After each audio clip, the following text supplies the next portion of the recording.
اپنے مسائل کو حل کرنے کے لیے سبسکرائب کریں آپ کے مسائل کا حل۔ متحدہ عرب امارات، اگر کوئی عورت کسی اگر کوئی خاتون خود لذتی کرے اور انزال نہ ہو تو ایسی صورت میں غسل فرض ہوگا یا نہیں؟ حیا کے خلاف مسئلہ ہے، لیکن آج کل پوچھا جا رہا ہے بہت زیادہ۔ تو یہ بیماری آج کل عورتوں میں بھی آ گئی ہے خود لذتی کی۔ تو اگر انزال نہیں ہوتا، ڈسچارج نہیں ہوتی تو غسل فرض نہیں ہے۔ اگر ڈسچارج ہو جاتی ہے تو پھر غسل فرض ہوگا، اور گناہ بھی ہوگا، توبہ استغفار کرنا چاہیے۔ تو یہ ہینڈ پریکٹس وغیرہ یا ان چیزوں کی طرف نہ لڑکے کے لیے جانا جائز ہے، نہ لڑکیوں کے لیے جانا جائز ہے۔ یہ بالکل حرام ہے، اسلام میں اس کی بالکل اجازت نہیں ہے۔ سورہ قد افلح المؤمنون میں بھی اللہ نے حکم دیا، اور سورہ معارج میں بھی کہ الا علی ازواجہم، کہ مرد اپنی بیوی کے علاوہ اور عورت اپنے شوہر کے علاوہ کسی تیسرے راستے سے اپنی خواہش پوری نہیں کر سکتے، نہ ہاتھ کے ذریعے نہ کسی اور ذریعے سے۔ تو اور حضرت عثمان ابن مظعون رضی اللہ تعالیٰ عنہ، یہ بھی صحیح حدیث ہے، فرماتے ہیں ہم سفر میں ہوتے تھے، بیویوں سے دور ہوتے تھے، تو ہم پہ عورت کی جدائی بہت شاق گزرتی تھی، اپنی شہوت پہ کنٹرول کرنا بہت مشکل تھا۔ ہم نے نبی سے اجازت مانگی کہ ہم اپنے آپ کو کسی طرح خصی کر دیں، نامرد بنا دیں، تو آپ صلی اللہ علیہ وسلم نے اس سے منع کیا ہمیں۔ اب آپ دیکھیں حضرت عثمان ابن مظعون اتنی شدید کنڈیشن میں کہ اپنے آپ کو نامرد کرنے کے لیے وہ تیار ہو گئے تھے۔ فرمایا، حدیث کے الفاظ ہیں، لو اجازنا لاختصینا، اگر نبی ہمیں پرمیشن دے دیتے تو ہم اپنے آپ کو نامرد کر دیتے، یعنی ہمیشہ کے لیے نامرد ہو جاتے۔ تو اس قربانی کے لیے بھی حضرت عثمان ابن مظعون تیار تھے کہ اتنا خطرہ تھا ان کو، لیکن نہ انہوں نے نبی سے پوچھا کہ کیا میں ہاتھ سے اپنی خواہش پوری کر سکتا ہوں، نہ نبی نے ان کو بتایا کہ تم یعنی ہاتھ کے ذریعے مجبوری میں اپنی خواہش پوری کر لیا کرو، نہ نہ نہ نہ نہ، نبی نے ان کو بھی حکم دیا ایسے موقع پہ، تزوجوا الودود الولود فانی مباہی بکم الامم، محبت کرنے والی عورت سے اور اولاد جننے والی عورت سے نکاح کرو، میں تمہاری کثرت پہ قیامت کے دن فخر کروں گا۔ تو آپ صلی اللہ علیہ وسلم نے بزبان حال بتا دیا کہ یہ جو اللہ نے تم پر، مرد پر اتنی شہوت مسلط کی ہے، خواہش مسلط کی ہے، اس کی وجہ یہ ہے کہ اللہ نسل چاہتے ہیں کہ مرد اور عورت کا ملاپ ہو۔ تو مرد اور عورت کو ایک دوسرے سے دور رہنے کے لیے پیدا نہیں کیا ہے، ملاپ کے لیے پیدا کیا ہے۔ تو اس لیے ایک ملاپ کی ایک ناجائز قسم ہے، ایک جائز ہے۔ ناجائز ہے گرل فرینڈ بوائے فرینڈ، یہ حرام ہے۔ ولا متخذاتی اخدان، ولا متخذی اخدان قرآن کے الفاظ ہیں، کسی لڑکی سے تمہیں دوستی کی اجازت نہیں ہے۔ اور جائز طریقہ کیا ہے جو سورہ مومنون میں اور سورہ معارج میں اللہ نے بیان کیا، الا علی ازواجہم، کہ اپنی بیوی بنا کے اپنی خواہش اس سے پوری کرو، فإنہم غیر ملومین، اور اللہ نے فرمایا یہ لوگ قابل ملامت نہیں ہیں۔ اگر نکاح کے ذریعے آپ خواہش پوری کرو گے تو آپ کو دنیا تو ملامت کرے گی، لیکن اللہ کی نظر میں آپ کو سرٹیفکیٹ مل گیا کہ آپ قابل ملامت نہیں ہیں۔ یہی وجہ ہے کہ علماء نے لکھا ہے کہ جو بیوی کے ذریعے بھی اپنی خواہش پوری کرے نکاح کر کے، اسے ملامت کرنا، اسے طعنہ دینا، اس پہ کفر کا خطرہ ہے، کیونکہ اللہ نے اس کو سرٹیفکیٹ دے دیا ہے کہ بھئی یہ قابل ملامت نہیں ہے۔ تو اپنی جانوں پہ ہم سب کو رحم کرنا چاہیے۔ زنا معاشرے میں بہت تیزی سے پھیل رہا ہے، کو ایجوکیشن سسٹم نے تو ہمارے فیملی سسٹم کو تباہ و برباد کر دیا ہے۔ تو اللہ میاں نے جو اجازت دی ہے، الا علی ازواجہم او ما ملکت ایمانہم، اور کیا فرمایا، فمن ابتغى وراء ذلک، جو نکاح کے علاوہ، اللہ نے ذالکہ جو ہے نا، اس میں اشارہ ہے، ہاتھ سے اشارے کے وقت یہ ذالکہ کا لفظ استعمال کیا جاتا ہے، گویا اللہ نکاح کی طرف نا، بیوی کی طرف اشارہ کر کے کہہ رہے ہیں کہ اس کے علاوہ کوئی اور راستہ اگر تم نے اختیار کیا۔ یہ کیوں گویا ہاتھ سے اشارہ کیوں؟ پتہ چل جائے بس یہی حلال ہے، ہینڈ پریکٹس حلال نہیں ہے تمہارے لیے، اسی طرح کسی اور راستے سے اپنی خواہش پوری کرنا حلال نہیں ہے تمہارے لیے۔ تو اس لیے اللہ نے بتایا صرف یہ بیوی ہے، صرف یہ ہے، اس کے علاوہ کوئی بھی راستہ اختیار کرو گے فَأُولَئِكَ هُمُ الْعَادُونَ، یہ لوگ اللہ کی حدود کو توڑنے والے ہیں۔ تو یاد رکھیں، کسی مفتی کے فتوے کی بیس پہ یا کسی اسکالر کے فتوے کی بیس پہ یہ اس کو جو ہینڈ پریکٹس ہے اس کو حلال کرنے کی اجازت نہیں ہے۔ قرآن میں اللہ نے بہت واضح فتویٰ دیا ہوا ہے اس بارے میں۔ تو اس لیے آج کل نوجوان بہت تیزی سے اس طرف جا رہے ہیں، تو بہت احتیاط کی ضرورت ہے اس میں۔ یہ نوجوانوں کا مسئلہ ہے، آج کل بہت زیادہ پوچھتے ہیں کہ جی ہینڈ پریکٹس کی عادت پڑ جاتی ہے، تو کہتے ہیں میں نے یوٹیوب پر اس عمل سے بچنے کے لیے کافی سرچ کیا کہ کوئی طریقہ مجھے مل جائے، لیکن صرف وظیفے ہی بتائے گئے ہیں، تو کیا اس سے بچنے کے لیے صرف وظیفے کام آتے ہیں، کوئی اور حل ہے؟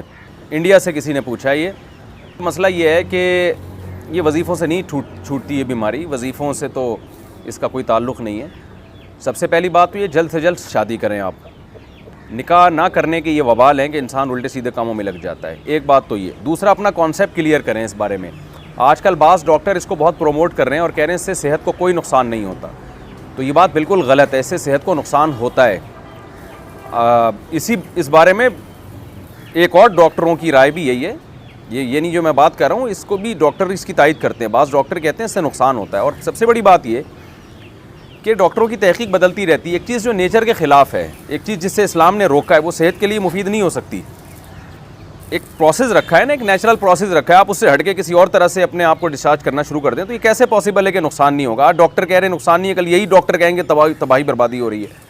تو پہلی بات تو اپنا ایک کانسیپٹ کلیئر کریں کہ اس سے صحت کو نقصان ہوتا ہے، کیونکہ اگر آپ نے یہ مان لیا نا کہ نقصان نہیں ہوتا تو پھر موٹیویشن اور زیادہ کمزور ہو جاتی ہے۔ اس سے انسان کہتا ہے کہ کوئی نقصان تو ہے نہیں تو کرتے رہو، تو آخرت کا تو نقصان ہے، دنیا کا بھی اس میں نقصان ہے آپ کا، اور وہ نقصان مینٹلی بھی نقصان ہوتا ہے اور باڈی کو بھی نقصان ہوتا ہے۔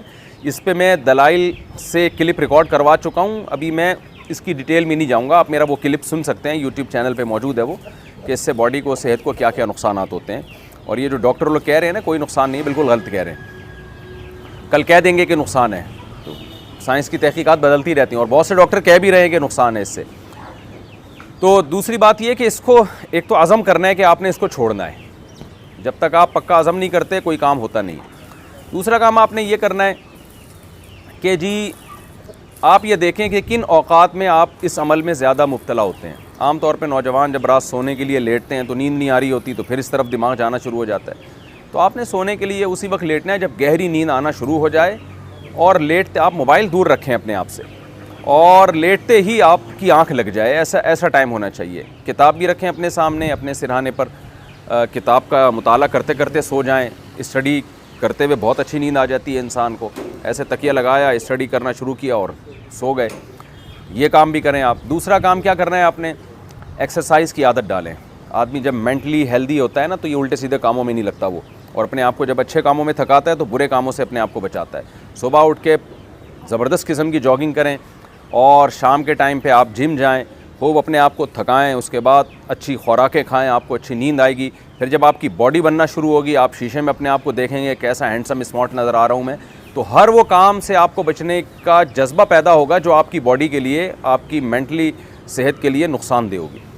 یہ بھی کرنا چاہیے۔ ایک بات یہ بھی سوچنا چاہیے کہ جو لوگ اس عمل میں مبتلا ہوتے ہیں، نکاح کے بعد ان کو زوجہ سے ہم بستری میں جو لذت آنی چاہیے، جس پیک کی لذت آنی چاہیے، اس سے وہ محروم ہو جاتے ہیں۔ اور یہ بھی ہے کہ جب یہ زیادہ عادت پڑتی ہے نا تو نکاح کے بعد بھی یہ کام پھر چھوٹتا نہیں ہے، یعنی شادی کے بعد بھی یہ انسان اسی سے سیٹسفائی ہوتا ہے، تو بہت ٹائم لگ جاتا ہے پھر چھوڑنے میں اس کو۔ تو اور ایک اہم کام یہ بھی کرنا ہے کہ یہ جو ہینڈ پریکٹس کی عادت پڑتی ہے لڑکوں کو، بدنظری کی وجہ سے پڑتی ہے۔ آپ نے فوج فلمیں دیکھی، لڑکیوں کو دیکھ رہے ہیں ادھر ادھر، آپ غلط چیزوں کو دیکھ رہے ہیں، ظاہر ہے شہوت بھڑکتی ہے، پھر اسے انسان جب تک پورا نہ کرے تو سیٹسفائی نہیں ہوتا۔ تو یہ سارے اس کے نقصانات ہیں۔ یہ سب کام جب آپ کریں گے، یہ سب جو سوچنے کا کام ہے وہ سوچیں گے، اور جو کرنے کا کام ہے آپ وہ کریں گے۔ ٹائم پہ سونا، ٹائم پہ اٹھنا، جاگنگ کرنا، جم جانا، پھر مفید کاموں میں اپنے آپ کو خرچ کرنا، اسٹڈی، مطالعہ، کوئی نئی زبان سیکھنا شروع کر دیں۔ تو جب آپ اپنے آپ کو بزی رکھیں گے، اور سب سے پہلے شادی کی جلد سے جلد فکر کرنی ہے آپ نے۔ اچھا، بعض حکیم لوگ ڈرا دیتے ہیں کہ جی آپ تو یہ کرتے ہیں تو آپ تو شادی کے قابل ہی نہیں ہو۔ بھائی آپ کو تو زیادہ ضرورت ہے شادی کی، آپ کی برائی چھوٹے گی نہیں جب تک آپ شادی نہیں کر لیتے۔ یعنی صحیح پورا ویش اس برائی سے بچنے کا تو جو صحیح پراپر طریقہ ہے وہ تو یہی ہے۔ تو یہ سارے راستے آپ اختیار کریں، پھر بھی اگر گناہ ہو جاتا ہے تو اللہ تعالیٰ سے توبہ استغفار کریں۔ اور ایک اہم بات یہ کہ اپنے اوپر کوئی جرمانہ بھی رکھیں۔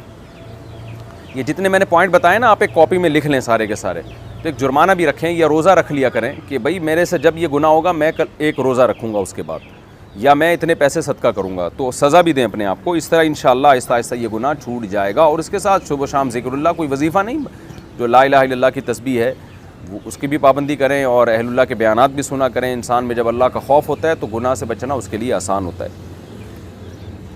باقی یہ خوب سمجھ لیں، اس کا تعلق وظیفوں سے نہیں ہے، یہ ایک باڈی کی ریکوائرمنٹ ہوتی ہے۔ جب حلال نہیں ملتا تو پھر گند میں منہ مارتا ہے ہر آدمی۔